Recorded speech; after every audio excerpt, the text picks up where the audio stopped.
over the year, I look at quite a few students' resume. Often, especially from the student in the design side, the CD side, they try to be too cute.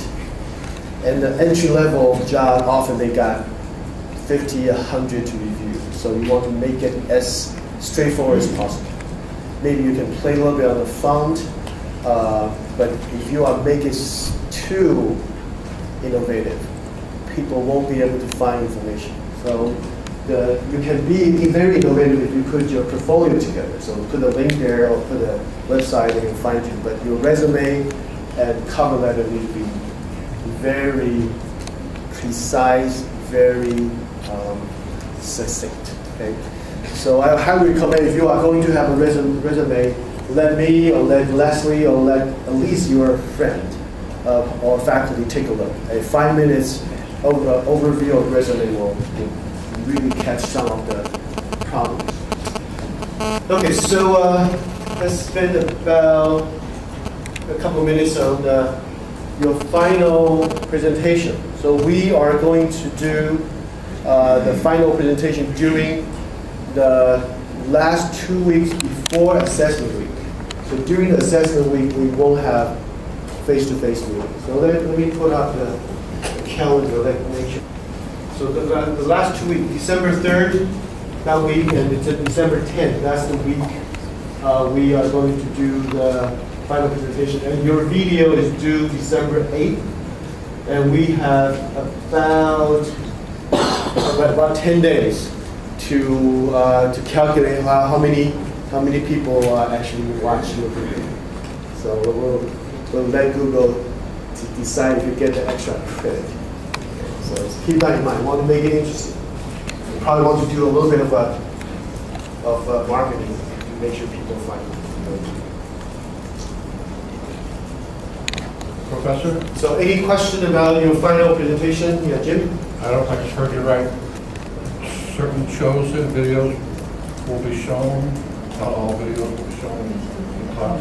No. So your face-to-face presentation will be done here, but your video will put a link on the either side, and you can view everyone else's video, but we're not going to show you. Right, so when we do our PowerPoint, we're not doing both, just the PowerPoints. That's right. You are targeting two different audiences. The video put on YouTube is for the general audience.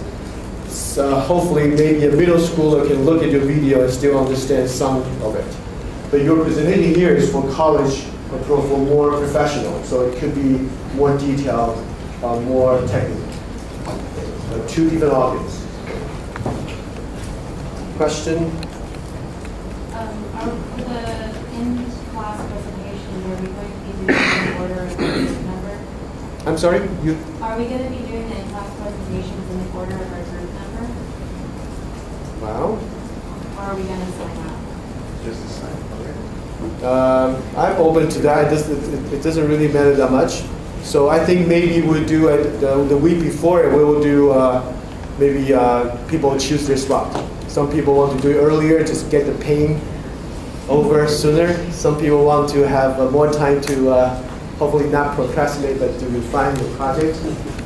Okay. So we will let people sign up. The order doesn't matter. Okay. So what will happen is that, for example, Grace group going to present.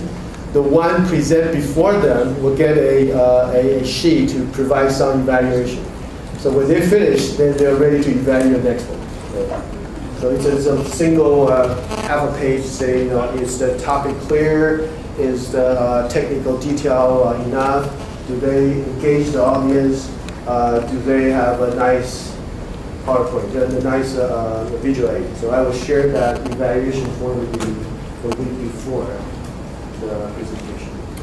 Other questions? So you? Good. Okay. So the next thing I want to ask you is the ILP. So if you don't have a ILP filled and signed by a faculty advisor by November, when is the admission, registration? 15, right? I think it's 15. So if you don't have that form signed and approved, you won't pass this class. Let me repeat that again.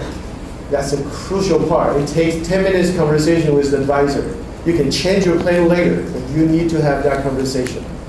So for computer science student, the process, you have to first go to the TA, right? You email or you upload your ILP, the TA will look at it, probably call upon you to have a consultation. Then she will send you to a faculty advisor.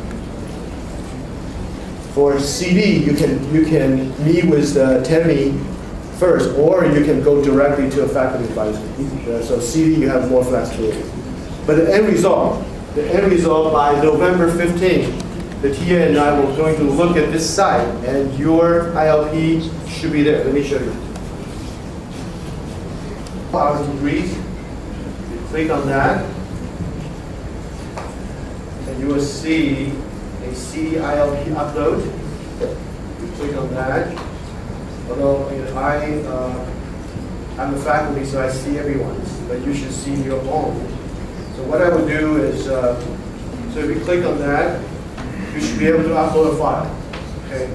So the file should, if the file, you scan the file, or you can take your smartphone and take a photo. You don't need a very, a high resolution ILP. If that file has faculty signature, you're done. If it doesn't have it, then when you meet with faculty, the faculty will bring your file up like this. So I pretend I'm a faculty. So let me say, for example, Christina, submit this. Christina, you're a computer science, right? Okay, we're not going to look at ILP, but this is what I will see. The faculty will see a whole list of students, some of them haven't sent it yet. So let's say this is Christina, then I will click, and I will see her ILP, and I will click here and say, I approve this ILP. So on the November 15th, if your file is there, either with a comment here, or the file itself has a signature, you're good. Question? It's crucial for you to do that by November 15th. Zach?